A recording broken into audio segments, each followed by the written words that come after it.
Hello and welcome to Justice. I'm Judge Jeanine Pirro. Thanks for being with us tonight. My two-part Justice Primetime exclusive interview with White House Press Secretary Sean Spicer is on deck. But first, my opening statement. So, 46 United States attorneys have been asked by the newly elected President of the United States to tender their resignations. So what? That's what I said. So what? But to hear it from the left, you would think this is just another affront to democracy and our way of life by the Trump administration. In fact, I'm surprised they didn't throw in the Russians. Let me give it to you straight. This is a non-story.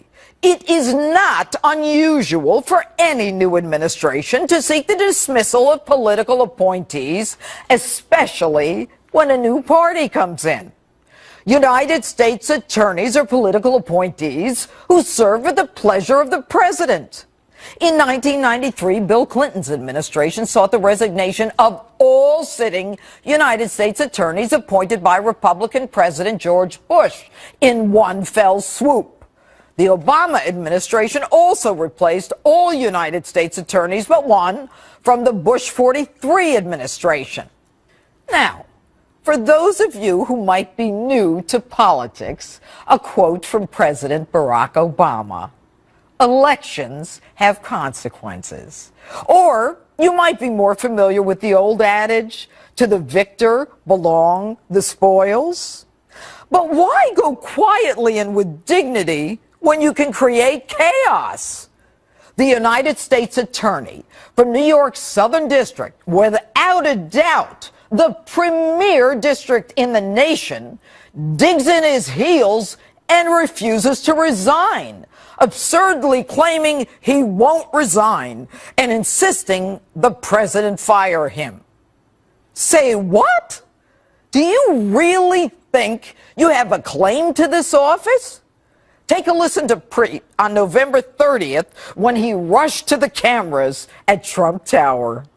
The President-elect asked, presumably because he's a New Yorker and is aware of the great work that our office has done over the past 7 years, asked to meet with me to discuss whether or not I'd be prepared to stay on as the United States Attorney, to do the work as we have done it, independently, without fear or favor for the last 7 years. We had a good meeting. I said I would absolutely consider staying on. Folks, what are the operative words? The president asked if he'd be prepared to stay on, not please stay on. And his response was he would consider it. Now, he then goes on to say he was asked to stay on and he agreed, but we really don't know what was said. That's his version, not the Trump team's.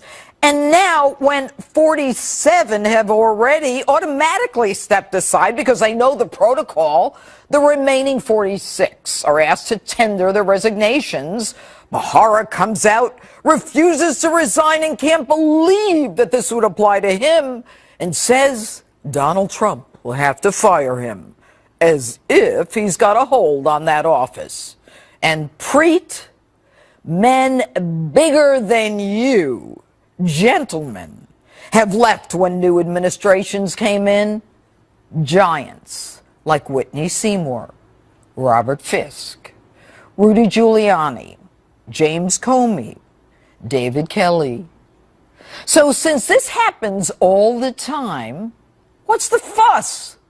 All day today, the Trump haters have claimed any change interrupts ongoing investigations and prosecutions and ultimately jeopardizes Lady Justice, that especially in offices where public corruption cases are being tried, justice is at stake. As if only one man carries a whole office. Cut it out.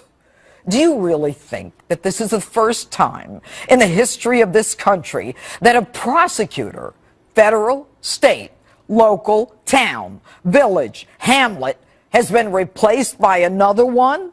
What the hell do we do when they die? Just give up? Here's my question. No one but Preet Bharara used the word fire. All were asked for resignations. Who knows? Maybe some would have been asked to stay on.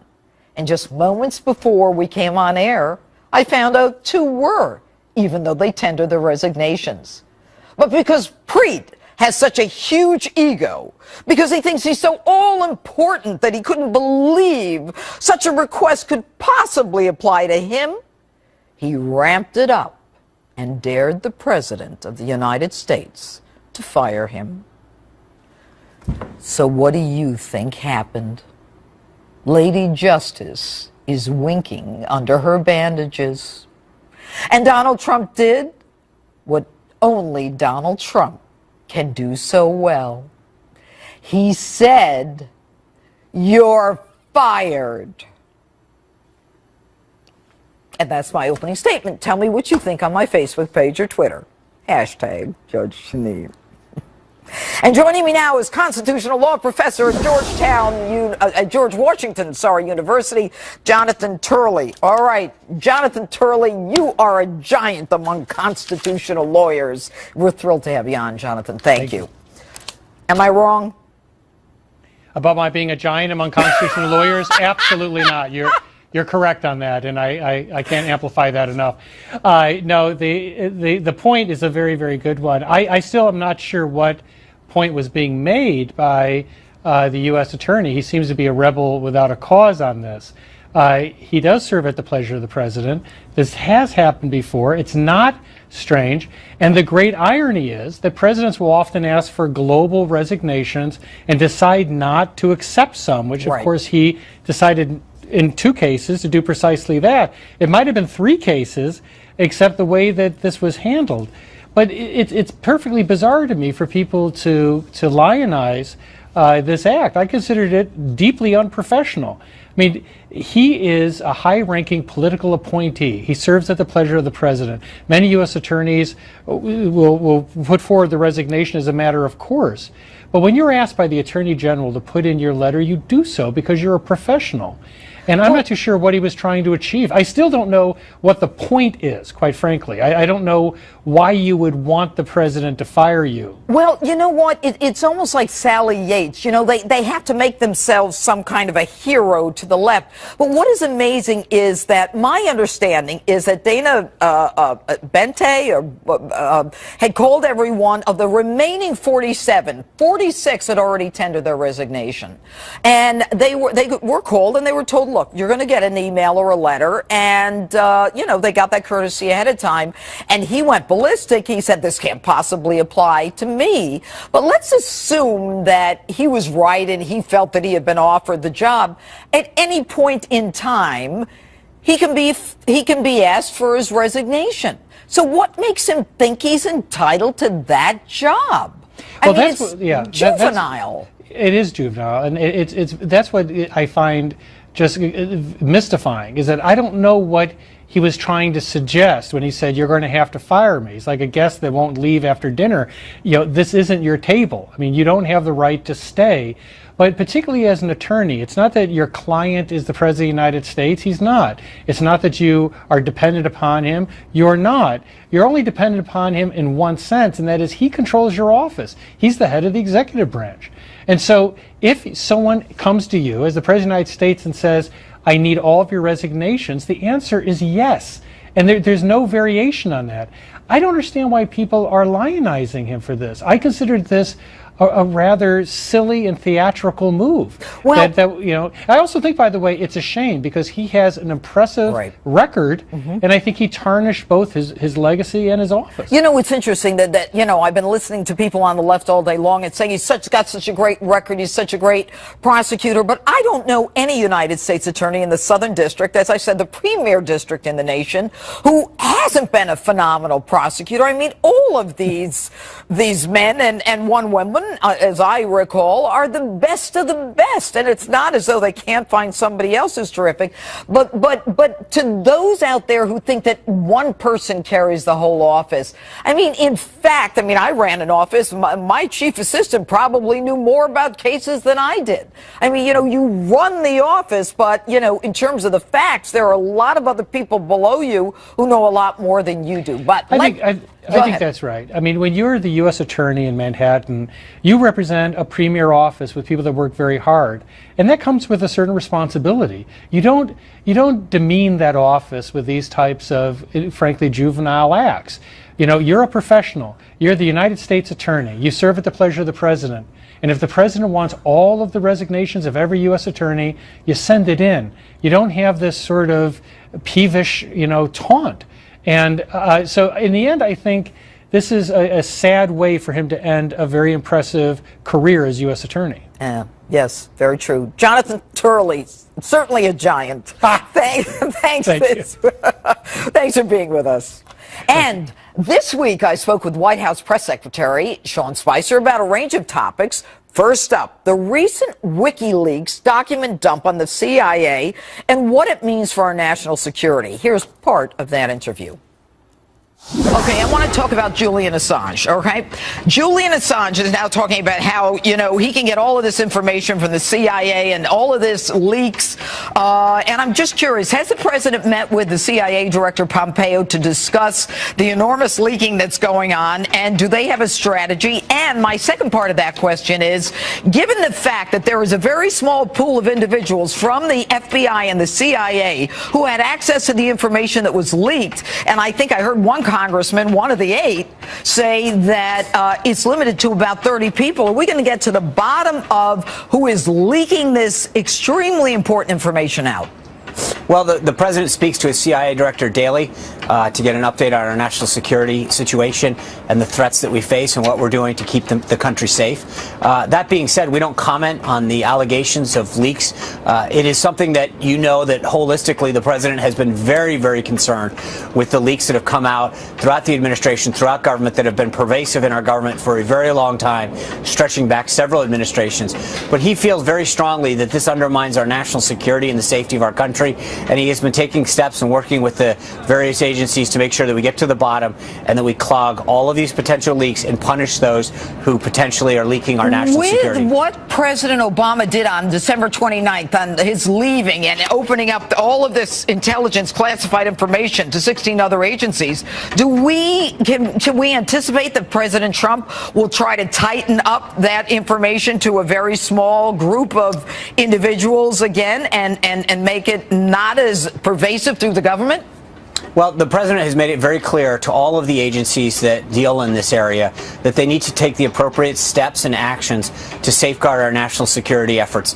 He understands that these sort of efforts that have been going on, not just recently, but have gone on for years and, in fact, decades, threaten our ability to protect ourselves, and that they only embolden the enemy who seeks to do our people and our country harm, and that we need to be aggressively pursuing those who leak or share other classified or other detrimental information beyond the people that they're authorized to do so. This is a national security problem, and this president takes it very, very seriously.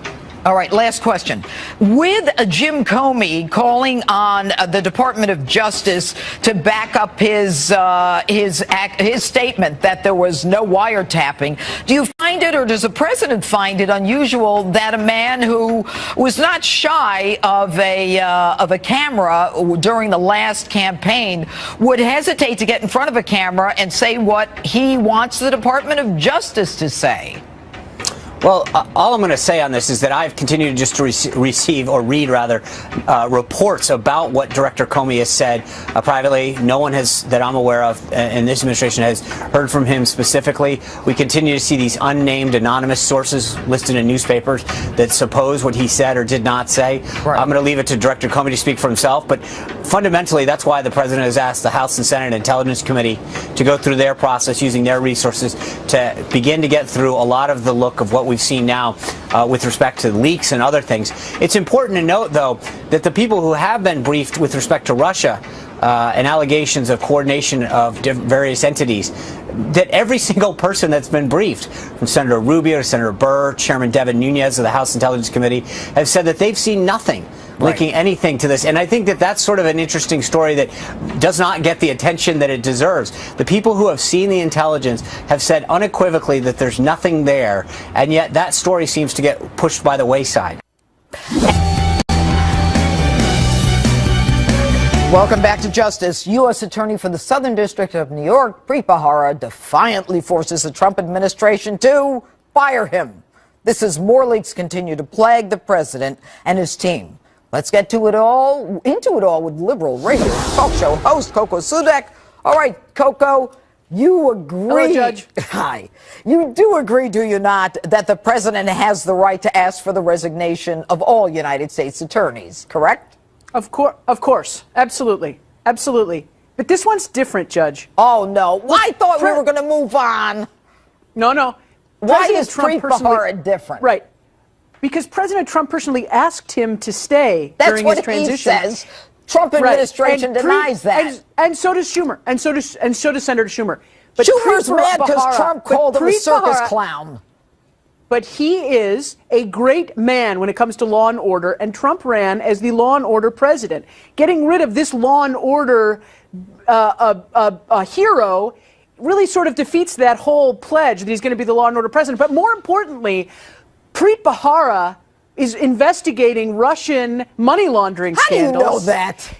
Because it's been reported by about 8 different news agencies today. All right, now he's been banned in Russia. Okay, number one. And he's been banned in Russia. You think he's the only law enforcement hero out there? Everyone who sat in that seat has been a hero. Right. This guy's got an ego bigger than this studio. His fingernails are on the frame of the door as they told him to get the hell out. Here's the thing. He said, I'm in the middle of all these investigations, and therefore you can't let me go, as if he's the only one who could do them. And by the way, any investigation is generally handled by the guy underneath him. He's been investigating Andrew Cuomo for, 3 years now?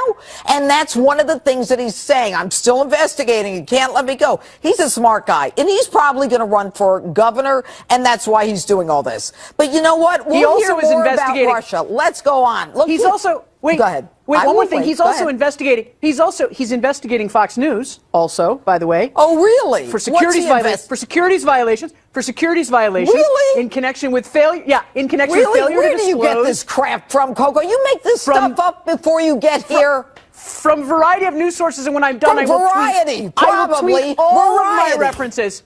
Okay, let's move on. That's one. Let's talk about this. All right, so now we've got WikiLeaks, the CIA, and all this other stuff. On March 20th, we're going to have a hearing as to what's going on with Russia and this administration. Now, Clapper says there's nothing to indicate that there's anything going on between the Trump administration and Russia. And we've got Devin Nunes, who's on the Intelligence Committee, says there's no connection, and Burr and all the rest of them. And these people are having a breakdown, including Adam Schiff, because they keep saying there's got to be a connection. There's got to be a connection. There is no connection, according to all the intelligence agencies. Now, Clapper worked for Obama. Do we not believe him? 2,820. 2,820. What? That's the number of automatic pings that went between a Trump campaign server and a Russian bank.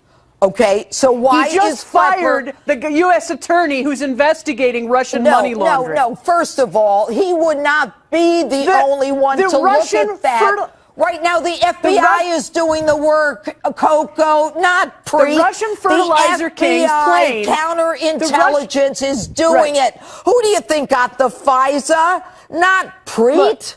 Come on, Coco. This is something totally different.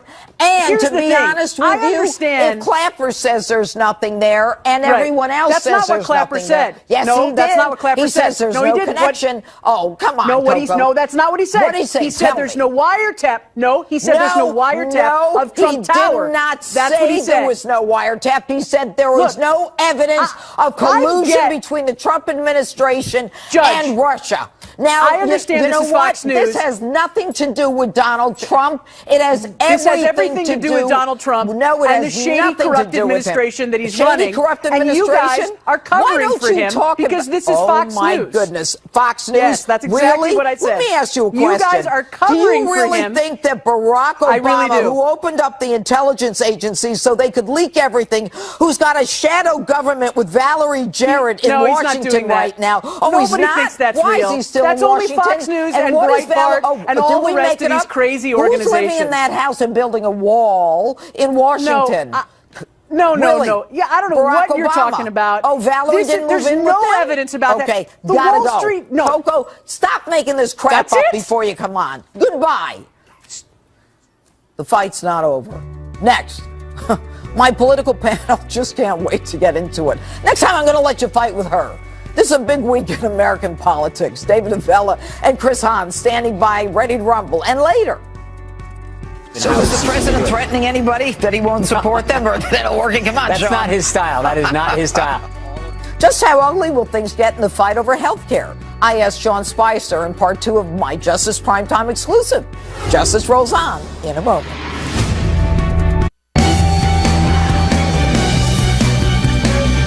Welcome back to Justice. Time for the panel, live with David Avella Gopak, chairman and radio talk show host, former aide to Schumer, Chris Hahn. Thanks for being here. All right, guys, real fast. Preet Bharara, was he very gentlemanlike, Chris? Look, he's my former colleague. I think he's a great guy. And I think that the president asked him to stay, and he should have kept him. It gave me a lot of hope that the president was going to hire good people. President has the right to pick What, his is he U.S. the only good attorneys. prosecutor in the country? No, look, everybody's replaceable. The cemeteries are filled with irreplaceable people. But you know what? That's life. But the president did say he was going to keep him. It gave a lot of people like me hope that he was going to keep him. That's his version. And you know what? Even if the president did say it, he could change his mind tomorrow. David, hit it. For years now, the rumors have been that this guy is running for governor of New York. Donald Trump made a Preet. And Donald Trump made a Trump-tastic move by getting rid of him because we don't need the U.S. Attorney's Office to be used to run for governor of New York. You know, it sure looks like he got the idea from Sean Hannity on Thursday night. I'm wondering if when the president sent the letter of firing, he put the hashtag LNY, let not your heart be troubled on it. I'm wondering. Okay. Well, you know what? We'll never know. But what we do know is that the president is clearly within his right. And you know what the shame of it is, Chris? We don't know whether or not he would have been one of the ones that the president would have asked to stay. Because if you go across the board and say, tender your resignations, we know of 2 that were, offered the job after they tendered them. But anyway, I want to go to Julian Assange and WikiLeaks and all this craziness. Now, we've got all this stuff coming out of the leaks coming out of the CIA, and the Intelligence Committee is getting all of these briefings from Jim Comey, and they've been unusually quiet, but we've got these hearings coming up on March 20th. So is Julian Assange a WikiLeaks? Is he friend or foe? What do you say, Chris? I say foe. In fact, he's got all the markings of somebody who's being controlled by a foreign government that does not have our best interests at heart. And while you might like him because of your political persuasion at times, be careful. When it doesn't suit that country's interest to be good to you, they are going to use him against you. Okay. We should not allow this to continue. Okay, so forget about the country that he may be an operative of. Do you think that it's a good idea, David, to at least know that our country may be surveilling us? Look, the American people give our U.S. government and the CIA and the FBI in particular billions of dollars every year to take on measures to make sure we stay safe. Assange is releasing some of those. But here is a far bigger issue, Judge, that is coming out with this WikiLeaks. Now they're saying to private companies like Apple that, look, we're showing you what's out there and what we know is out there. But look, if you hire us or you let us know and you let us in, then we're going to do some white hacking to help you close up your systems. So now you've got Assange US is private the guy's an companies entrepreneur. that are going to have to decide. Judge, you're going to have companies that have to decide. Dave, it's like the big bad wolf saying, little pig, let me in. Yeah, but you know what, what that is. Chris, when I was a prosecutor, I got to tell you, some of the best guys who were informants were the dirtbags because they know the game better than a lot of us in law enforcement knew it. Well, it's like that movie Catch Me. It's like the movie Catch Me If You Can, right? I mean, that's how some of these guys are. Yeah. Okay. But you know, David, in the end, I mean, what Microsoft has said that some of their new software prevents the kind of stuff that Assange is doing. But you know, Chris, at the end of the day, there is very little that WikiLeaks exposed that wasn't truthful. Yeah, look, again, the fact that they are able to do what they're doing suggests that they have help from a major foreign power. And the fact that they're doing it is something that we should be very concerned about. Do you agree with that, David? That it had to be help from a foreign power? There is no evidence. This is like saying Russia hacked our elections. I mean, we don't know that there's any evidence of this, but what we come on, David, don't you read the paper? This is a dangerous world. Look, and we have to have our CIA and our FBI up on tactics to make sure we're keeping this country safe. And just as we have had the entire time of our country, we've had to modernize, we've had to be ahead of the bad guys who want to do bad things. This is another case of this, but Americans are fine with spending money on what the CIA and the FBI are doing to keep us safe. Look, he's not a friend of the United States of America, and it's time that the White House makes that very clear to him. Why? Do you think that we should charge him and extradite him? Yeah, well, we've been trying to extradite him. We've been trying to extradite him. He's held up in a foreign embassy. And yes, okay. And he's all not right, but in the Ecuadorian embassy, and he's not coming here's back. the bottom line. We've got Snowden, and we've got Assange, and we've got the other guy who's now a woman. Who is that one? Who's the other one? Ashley, the Yeah. guy, the former military guy, yes. Come on, guys, tell me. And in my ear, they'll tell me in a minute. But anyway, I mean, and now we find out that all of this stuff that we think is secret and protected, Chelsea Manning. Thank you. Chelsea Manning. Yeah. Chelsea Manning. That all this stuff we think is secret is not. Sometimes, and I'm a prosecutor. I'm like into the Patriot Act, and I'm all American and all that jazz. But sometimes we really need to know about the crap that is out there and that is not protected. Don't you agree, David? Well, we certainly need to know what the bad guys know about our technologies, but we are certainly collecting valuable information that keeps our country safe, and we ought to be encouraging the CIA and the FBI to continue advancing the techniques they're using to find out not only what bad actors like Assange is doing to bring down our security, but what terrorist groups are doing and what foreign countries are doing. But here's the problem, because I got to go. We need a strong FBI Okay, and I got to tell you, it may be the FBI and CIA that's doing some of the leaking. So there. David Avella and Chris Hahn, thanks so much. And thanks, Judge. Part 2 of my interview with Sean Spicer ahead. And next, Marines in Syria.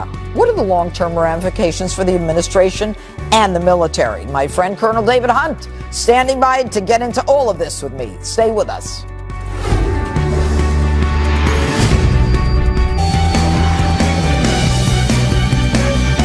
U.S. Marines have arrived in Syria with heavy artillery. The deployment is part of a specific mission in the city of Raqqa from ISIS.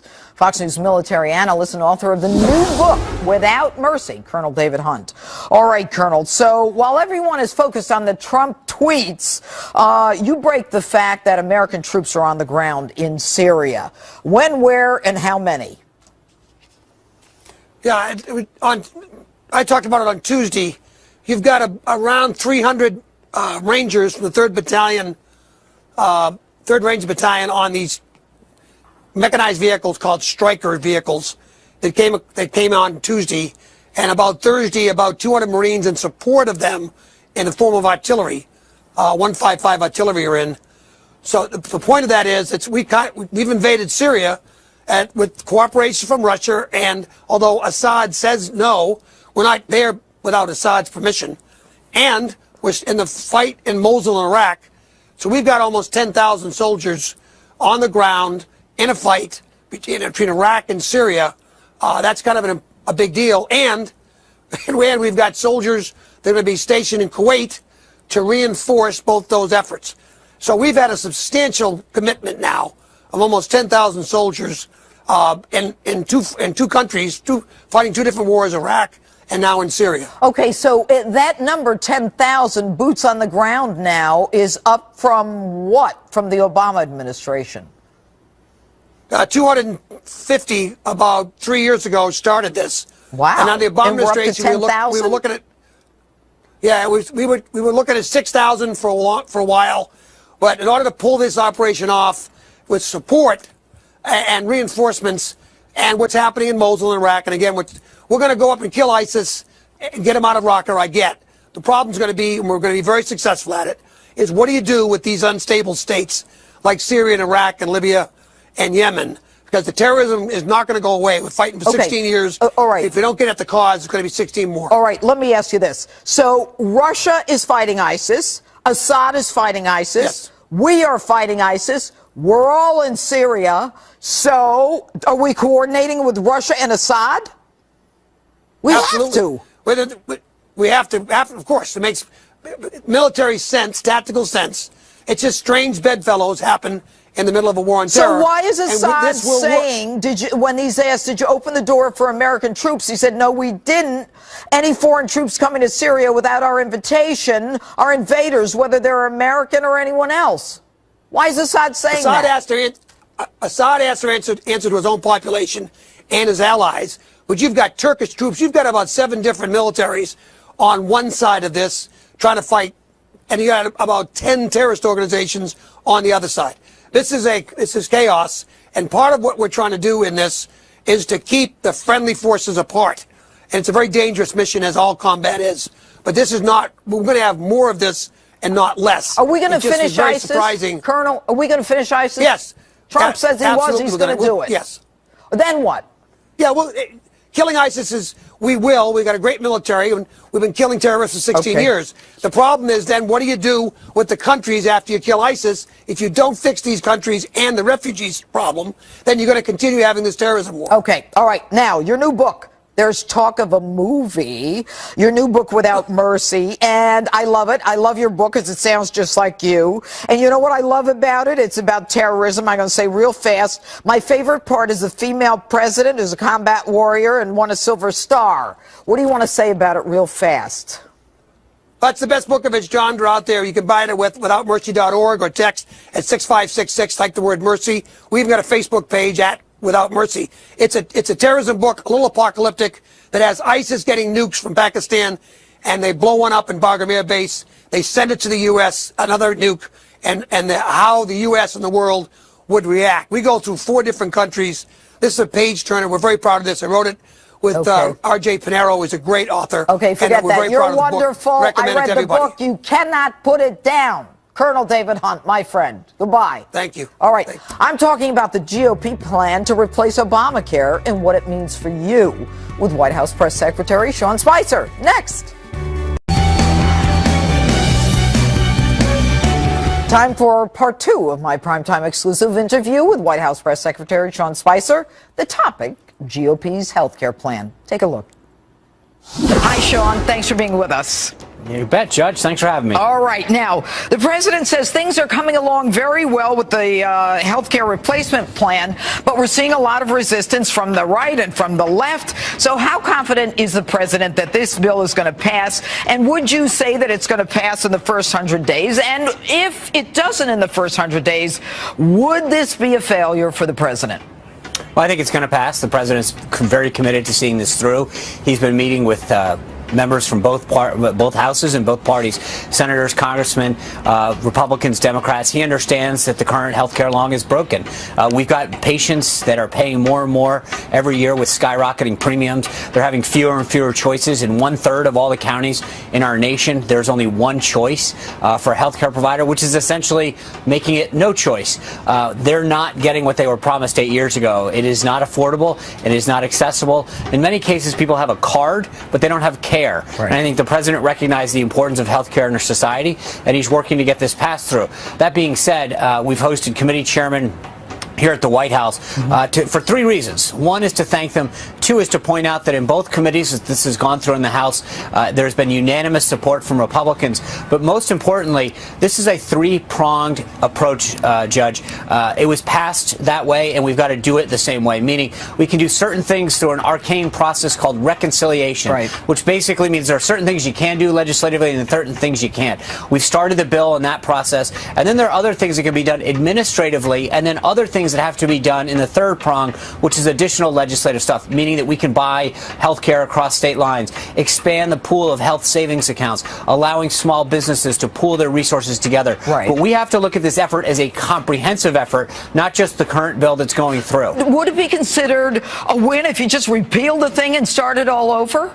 Well, that's what we're doing, though. This is the most comprehensive repeal effort that we've seen. You've got to do it in a way that doesn't jeopardize people's health care. You're repairing it. at the same time that you're repealing it. Well, we're repealing it, but we're also making sure that we start to put in place the phase one aspects of this and ensure that American people get the health care coverage that they need. Now, remember, Jeanine, this is really important. For most Americans, they get their coverage through their employer. Right. The only thing that's going to happen through this entire plan is probably their premiums are going to go down over time as we instill more competition and choice. Wouldn't that be nice? Right, it would, because the problem with Obamacare fundamentally is that it sought to fix the problem with people not having health care that were outside employer-based health care, Medicaid, TRICARE, and Medicaid. What happened was it affected the entire system. 1/5 of our economy was affected because the way that the Obama administration approached this wasn't to target the people who didn't have health care, but was basically to ruin the entire system for everybody, and nobody benefited out of that. Now, what we need to do is make sure we were focusing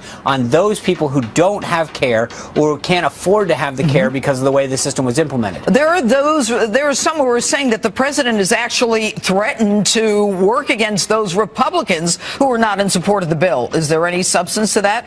Well, look, this president is a very successful businessman. He knows how to get deals. He knows how to negotiate. He's sitting down with these members. And to be honest, a lot of times people don't fully appreciate the comprehensive nature of the approach that he and the House are taking in this. So we've had some very, very optimistic meetings with members of Congress, senators, and outside interest groups that have become very, very supportive once they hear the comprehensive nature of what the president's seeking to achieve and how he's seeking to do it. So is the president threatening anybody that he won't support them or that'll work? Come on, John. Not his style. That is not his style.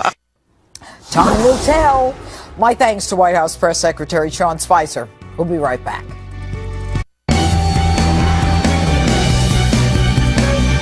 If you missed your weekly dose of street justice, fear not. We have a special Sunday edition of Justice on Tap for tomorrow night at 9, and you'll see it then. Plus, I'm going to show you who the recipient of the Patriot Award at the Federal Law Enforcement Officers Annual event was. That's tomorrow night. Friend me on Facebook, follow me on Twitter and on Instagram at Judge_Jeanine. Thanks so much for watching. The Greg Gutfeld Show is next. See you tomorrow night. Hello and welcome to Justice. I'm Judge Jeanine Pirro. Thanks for being with us tonight. My two-part Justice Primetime exclusive interview with White House Press Secretary Sean Spicer is on deck. But first, my opening statement. So, 46 United States attorneys have been asked by the newly elected President of the United States to tender their resignations. So what? That's what I said. So what? But to hear it from the left, you would think this is just another affront to democracy and our way of life by the Trump administration. In fact, I'm surprised they didn't throw in the Russians. Let me give it to you straight. This is a non-story. It is not unusual for any new administration to seek the dismissal of political appointees, especially when a new party comes in. United States attorneys are political appointees who serve at the pleasure of the president. In 1993, Bill Clinton's administration sought the resignation of all sitting United States attorneys appointed by Republican President George Bush in one fell swoop. The Obama administration also replaced all United States attorneys but one from the Bush 43 administration.